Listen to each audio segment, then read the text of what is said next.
तो आप देख रहे हैं फ्रंट लाइन मीडिया। आज हमारे साथ हैं युवाओं की धड़कन श्री साहिल सुधा जी। साहिल Sudha ji, front line media के ऑफिस में पहुंचने पे आपका बहुत बहुत धन्यवाद। साहिल जी, विपक्ष बार बार ये सवाल उठाता है कि जो सड़क का कार्य 3 साल से चल रहा है उस पर कोई भी प्रगति नहीं हो रही है, रोज़ के एक्सीडेंट हो रहे हैं और उसमें डेथ भी हो चुकी है, क्या कहेंगे? पहले तो मैं फ्रंटलाइन मीडिया का और आपका धन्यवाद करूंगा कि आपने जनता की आवाज़ को उठाने का जो काम किया है। जो मीडिया जो होता है, पत्रकार जो होता है, वो हमारी और जनता की जो भी डिमांड होती है उसको बड़े अच्छे तरीके से आगे प्लेटफॉर्म पर लेकर आता है और आपने ये शुरुआत करी है तो इसकी पहले तो आपको बधाई देता हूँ। धन्यवाद। दूसरा,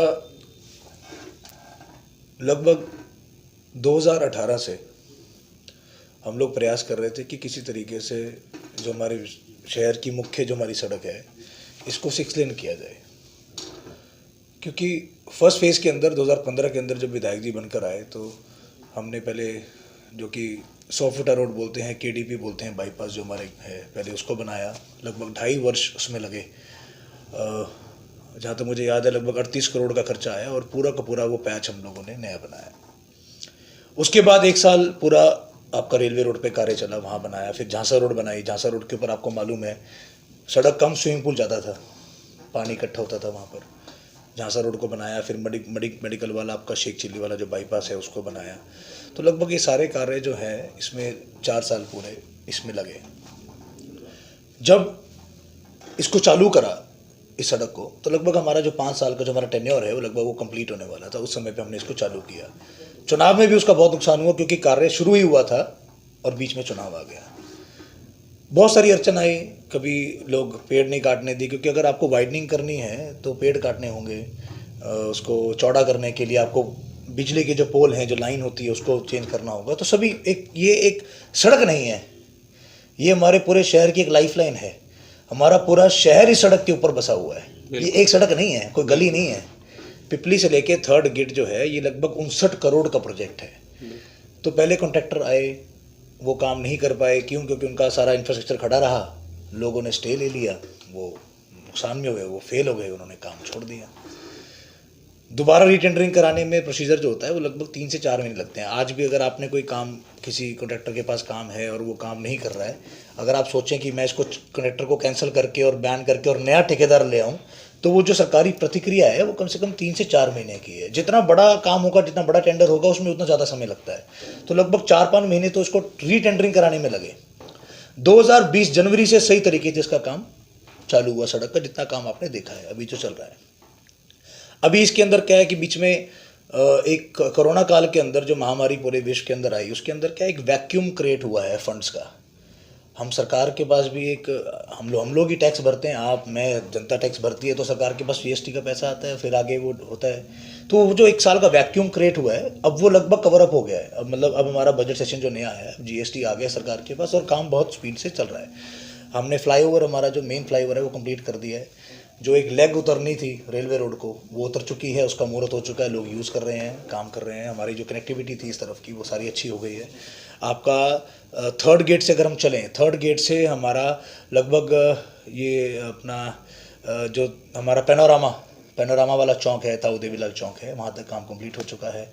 आगे का जो पिपली से मोहन नगर है वहाँ वाइडनिंग का काम कंप्लीट हो चुका है, खाली बिटुमेन और तारकोल होना है। तो जब तक मौसम नहीं खुलेगा, जब तक एक पूरी गर्मी नहीं होगी, अभी भी जितना काम हुआ है 3rd गेट से लेकर ताऊ देवीलाल चौक तक, ये फाइनल नहीं है, सिर्फ बेस तैयार किया है। इसके ऊपर जो फाइनल कोटिंग होनी है ऊपर वो भी होनी है, बाकी है वही यहाँ पर होनी है और वही मोहन नगर से लेके 3rd गेट तक होनी है। तो वो जब मौसम सही होगा, चीज़ ऐसी बना के देनी चाहिए राणा जी जो 15 साल चले। मेरे से किसी ने पूछा कि पिपली रोड के ऊपर यहाँ पानी खड़ा होता है, वहाँ पानी खड़ा होता है। मैं बोला भाई हम तो बना रहे हैं, जिन्हें बनाई उसको जाके पूछो, हम तो अब नाला बना रहे हैं। आज तक किसी ने नाला ही नहीं बनाया। अगर आप निकासी नहीं बनाओगे सड़क के साइड में तो आप कैसे एक्सपेक्ट करते हो कि सड़क टिकेगी? बिल्कुल, ये तो लोगों को गुमराह करने वाली बात होगी ना। आपने आज तक निकासी नहीं बनाई। अब आप देखो पिपली रोड से लेके 3rd गेट तक, पिपली से 3rd गेट दोनों तरफ निकासी तैयार हो रही है और किस बढ़िया तरीके से हो रही है। वही रेलवे रोड पे करी है, वही KDP रोड पे करी है। आज KDP रोड को लगभग लगा लो 6 साल होने वाले हैं, पीछे वाली जो सड़क है। बिल्कुल, देखो आप क्या हुआ वहाँ। बिल्कुल। वो पानी पूरा जो है वो पूरा एक फ्लो बनाया है उसका सड़क का सेंटर से कि पानी बारिश में रुके ना रेलवे रोड पे रुकता है। रेलवे रोड पे भी क्या हालात थे आपको पता है पानी की। बिल्कुल। जो गोलबैग चौक है उसके आगे मतलब कश्ती में जाना पड़े ऐसे हालात थे। तो सर कीमोथेरेपी देने में जब बीमारी ज़्यादा हो जाती है ना, क्या हुआ 20-30 साल से बीमारी फैल गई थी शहर के अंदर, तो थेरेपी देनी पड़ती है। अब हम लोग दे रहे हैं अपनी तरफ से जितना हो सकता है प्रयास कर रहे हैं। साहिल जी, नगर परिषद में आपकी माता श्री चेयरमैन हैं जी। अभी लास्ट कुछ दिनों पहले वहाँ पे बिजली का कनेक्शन काटा गया जी। विपक्ष उसको लेके नए नए बयान दे रहा है जी। उसके बारे में आप क्या कहेंगे? देखिए पहली बात तो समझ नहीं आता कि विपक्ष उसके बारे में बयान क्यों दे रहा है, क्योंकि जब नगर परिषद कहती है कि हमें फंड्स की दिक्कत है, हमें 50 रुपये चाहिए कूड़ा उठाने के लिए, तो वो कहते हैं गलत है, जनता को मार देंगे, जनता के ऊपर बोझ डाल देंगे। विपक्ष का ही कहना है। अब उधर से जब नगर परिषद अपनी मजबूरी बताती है कि हमें लगाने हैं जी, हमें फंड की ज़रूरत है, हमारे पास कूड़ा की व्यवस्था जो चल रही है उसको संभालने के लिए, उसको लगातार चलाने के लिए हमारे पास पैसे नहीं है, तो उसकी भी खिलाफत करते हैं। और जब नगर परिषद आगे किसी बिल नहीं भर पा रही है तो उसकी भी खिलाफत कर रहे हैं। तो पहले उनको अपना स्टैंड क्लियर करना चाहिए कि वो किस तरफ है। विपक्ष को एक तरफ खड़ा होना चाहिए। ऐसे तो इनको तो कोई ऐसा, जब ये उसमें थे, जब आप इस कुर्सी पे बैठते हैं ना, कभी आप किसी आज अब यहाँ बैठे हैं इस कुर्सी के ऊपर, तो अब आपको पता लगेगा कि इसके ऊपर क्या क्या दिक्कतें होती हैं, क्या क्या मजबूरियाँ होती हैं। तो आज की डेट में नगर परिषद की बहुत ज़्यादा देनदारी है। क्यों? क्योंकि मैं वही बता रहा हूँ आपको, कोरोना की वजह से बहुत ज़्यादा वैक्यूम क्रिएट हो रखा है। जो काम हम करा चुके हैं ना, बहुत से काम ऐसे हैं जो करा चुके हैं, या डंपरों में तेल जो डल रहा है, जो उसके तेल के बिल्स हैं, या उसकी रिपेयर के बिल हैं, या सड़कें जो बन चुकी हैं, बहुत से ऐसा अमाउंट, इतना सारा ये एक वैक्यूम क्रिएट हो चुका है कि हमने लोगों के पैसे अभी तक दिए नहीं हैं। हमारी देनदारी है बहुत ज़्यादा डेफिसिट के अंदर है।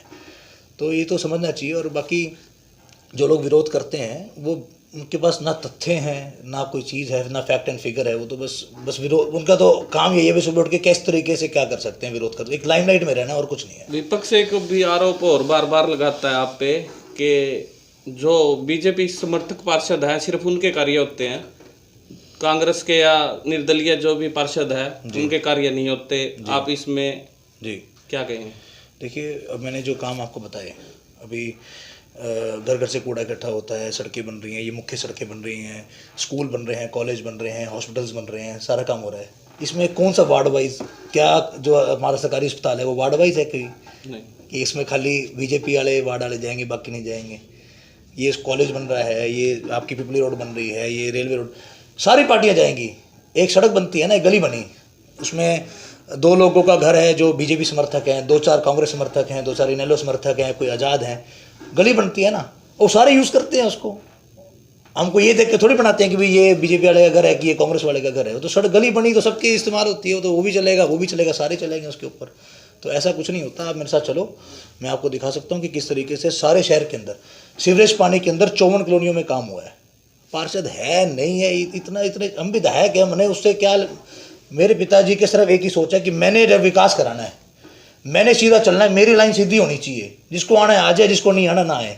हमने इतना काम कराया है। जो भी आप बता रहे हैं कि विपक्षी पार्षद हैं, मैं लिस्ट बना के देता हूँ, ये काम हमने कराए हैं। उनको हमको देख के उनको पार्टी छोड़ देनी चाहिए, वो आ जाना चाहिए हमारे साथ। क्यों वो बैठे हैं, तो समझ नहीं आ रहा विपक्ष में क्यों बैठे हैं। काम हो रहे हैं तो, अब अस्पताल बना है सबको दिख रहा है, लड़कियों का कॉलेज बना है पलवल के अंदर सबको दिख रहा है, नर्सिंग कॉलेज तैयार हो गया है, 100 एकड़ में फतेहपुर यूनिवर्सिटी आ रही है, स्टेडियम आपको सिंथेटिक ट्रैक सेक्टर 13 में सिंथेटिक ट्रैक का स्टेडियम हमने तैयार कर दिया, बढ़िया सेक्टर 13 के अंदर स्टेडियम बढ़िया तैयार हो गया। वहाँ विपक्ष का पार्षद है। तो ये तो मैं तो कह रहा हूँ आप धरातल पे चलो मेरे साथ, मैं अपना एक एक प्रोजेक्ट दिखा देता हूँ। और उनको भी पार्टी छोड़ देनी चाहिए, इतना काम है। अपनी आत्मा से अगर पूछेंगे ना शीशे में खड़े होकर कि भाई काम हो रहा है कि नहीं हो रहा, हमारे को मिलते हैं कैमरे का कुछ भी कहते हो, बस पीछे से हमारे को मिलते हैं ना विपक्षी भाषा के, भाई साहब काम तो बहुत हो रहा है, काम तो बहुत हो रहा है, पर क्या करें। तो ये कहानी है भाई साहब, अपनी राजनीति चमकाने वाली बात है, और कोई मैटर नहीं है। चलो, अभी नया चेयरमैन का इलेक्शन आने वाला है, साहिल सुधा का नाम सबसे आगे चल रहा है कि साहिल सुधा इलेक्शन लड़ेगा, उसके बारे में आप क्या कहना चाहिए? देखिए, ये संगठन का फैसला है, और मैं पहले भी कहता आ रहा हूँ कि टीम वर्क से काम होते हैं भाई साहब। आप और राणा जी, आपने कोई सलाह दी मेरे को कि साहिल जी यहाँ पर ये काम अगर हो जाए तो बड़ा ठीक हो जाएगा, यहाँ लोगों की बहुत बड़ी परेशानी है, प्राथमिकता पे ये काम करा दो। कोई भी उसको छोटा छोटा भी ले लो आप भी, यहाँ कूड़ा पड़ा है, यहाँ खड्डा है, यहाँ सड़क की है, या लाइट की समस्या है, कोई भी समस्या हो सकती है भाई। दिन शहर के अंदर यही समस्या होती है मेनली। आपने मुझे बता दी, मैंने वो करा दी, तो आप भी मेरी टीम का हिस्सा हो गए, आप भी मेरी टीम का हिस्सा हो गए। तो एक टीम वर्क हो गया, हम टीम वर्क के साथ चलते हैं, जनता जो सुझाव देती है उसके ऊपर काम करते हैं। बाकी जो बात रही आगे नगर परिषद की सेवा की, जो संगठन फैसला करेगा वही आदमी चुनाव लड़ेगा। फिलहाल मेरी माता जी वहाँ से नगर परिषद की अध्यक्षा हैं, और अभी तो ये बहुत दूर है, अभी तो 6 महीने बाद चुनाव है। अभी तो पहले सरपंची है, जिला परिषद है, काफ़ी सारे चुनाव हैं। और जो हमारे पास जो हमारे प्रोजेक्ट अभी चल रहे हैं, हमारा फोकस सारा उसके ऊपर है कि जो काम अभी चल रहे हैं इस टाइम एट प्रेजेंट, जो काम हो रहे हैं वो बढ़िया तरीके से काम हो जाए, हमारा ध्यान सिर्फ उसकी तरफ है। बाकी चुनाव का जब समय आएगा, जो संगठन फैसला करेगा वो चुनाव लड़ेंगे। आने वाले टाइम में कुरुक्षेत्र के विकास के लिए आपके पास क्या योजनाएं हैं? आने वाले समय में हमने एक तो सेक्टर 13 के अंदर हम लोग एक सिंथेटिक वो वेलोड्रम होता है, साइकिलिंग का ट्रैक। क्या है, हमारे यहाँ बहुत ज़्यादा दुर्घटना हुई है। हमारे यहाँ बच्चे जो हाईवे के ऊपर या मेन रोड्स के ऊपर जो साइकिलिंग करते थे तो कई एक्सीडेंट वगैरह हुए। तो हम चाहते थे कि साइकिलिंग वाले जो हमारे बच्चे हैं, अंतर्राष्ट्रीय स्तर पे जो बच्चे आगे जाना चाहते हैं, उनके लिए एक वेलोड्रम का ट्रैक बनाया जाए। तो उसके लिए हमने एक प्रपोजल भेजी सरकार के पास। लगभग 35 करोड़ का वो प्रोजेक्ट रहेगा। जम्मू गवर्नमेंट के साथ टाइप है गवर्नमेंट का, हमारी इंडियन गवर्नमेंट का, और वो यहाँ पर उसको बनाएगी। फिलहाल हमारा विजन है वो स्टार्टिंग से ही क्लियर था कि हर व्यक्ति इस शहर का, चाहे वो स्पोर्ट्स के अंदर है, स्पोर्ट्स के माध्यम से, एजुकेशन में है तो एजुकेशन पढ़ाई के माध्यम से, जो पढ़ाई में अच्छा है वो पढ़ाई के माध्यम से, जो स्पोर्ट्स में अच्छा है वो स्पोर्ट्स के माध्यम से, और हम जो अब और लोग हैं शहर के, हम सभी इसको किसी न किसी तरीके से आगे लेकर जाएं कुरुक्षेत्र को। हम जीटी रोड के ऊपर बैठे हैं, करनाल अम्बाला से आज भी पीछे हैं, बिल्कुल करनाल अम्बाला से आज भी पीछे हैं। हम पिछले 6 साल से लगे हुए हैं कि इसको उसकी बराबरी में लेके जाए। बिजनेस है ही नहीं कुरुक्षेत्र में, इसको उसकी बराबर फायदा क्या है, उनके पास भी जीटी रोड है, हमारे पास भी जीटी रोड है, NH1 का उनको फायदा है, हमारे को फायदा है। इसको आगे किस तरीके से लेके जा सकते हैं अंतर्राष्ट्रीय स्तर पे, हम सब उसी में लगे हुए हैं। चाहे वो आपका टूरिज्म के माध्यम से हो। देखिए, जो हमारी जो धरती है कुरुक्षेत्र, जो हमारी जो पहचान है, श्रीमद् भागवत गीता से हमारी पहचान है, गीता के उपदेश यहाँ दिए गए। ज्योतिसर के अंदर आज आप जाकर देखें, आज अपन चलें 19 एकड़ के अंदर क्या थीम तैयार हो रहा है वहाँ। मैं चाहूँगा कि आप भी अपने इस चैनल के माध्यम से वहाँ जाकर दिखाएं कि कैसा वहाँ पर थीम तैयार हो रहा है। क्या था वहाँ पहले, कोई आता था कहता था भाई वहाँ ले चलो जहाँ गीता के उपदेश दिए गए हैं, तो शर्म आती थी कि कहाँ लेके जाएं, वहाँ कुछ दिखाने के लिए नहीं था। आज आप जाकर वहाँ गर्व से वहाँ दिखा सकते हैं। लगभग 36 करोड़ की लागत से थीम तैयार हो रहा है, ऑलमोस्ट कंप्लीशन पे है, और साल डेढ़ के अंदर तैयार हो जाएगा। तो एक बात बताइए मेरे को कि ये 70 साल से ऐसे ही था। जब श्रीमद् भागवत गीता के उपदेश कब दिए गए थे और हरियाणा कब बना, तो आज तक वहाँ पर कुछ नहीं हुआ।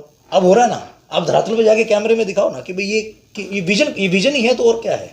तो हम सारे जितने हमारे तीर्थ है, चाहे वो ब्रह्म सरोवर है, चाहे हमारा ज्योतिसर है, जितने तीर्थ हैं उनको उठा रहे हैं कि टूरिज्म के माध्यम से शहर आगे जाना चाहिए। और मैं हर बच्चे से, हर यूथ से मैं क्योंकि बीइंग अ यूथ, मैं हर एक को बच्चे को ये कहूँगा कि आप कैसे भी कर सकते हैं, आप एजुकेशन के थ्रू या स्पोर्ट्स के थ्रू आप इस शहर का नाम अंतर्राष्ट्रीय स्तर पर रोशन करें। जो आपको मदद चाहिए, जो चीज़ें हम लोग लगे हुए हैं, हम इंफ्रास्ट्रक्चर यहाँ दिन रात ला रहे हैं, कॉलेजेस ला रहे हैं, यूनिवर्सिटीज़ ला रहे हैं, स्कूल्स, जितने स्कूल्स हैं, कन्या स्कूल था उसको पूरा नया बना रहे हैं। आपके किनमच के अंदर 4 करोड़ की लागत से ऐसा स्कूल, मॉडल स्कूल पूरे हरियाणा के अंदर नहीं है जो पहला यहाँ तैयार हो रहा है किनमच के अंदर। आप जाके, मैं चाहूँगा आप अपने माध्यम से, चैनल के माध्यम से वहाँ भी दिखाएं। तो स्कूल्स कॉलेजेस पे हम पूरा ध्यान दे रहे हैं, स्पोर्ट्स के ऊपर पूरा ध्यान दे रहे हैं कि बच्चों को कोई कभी नहीं आनी चाहिए।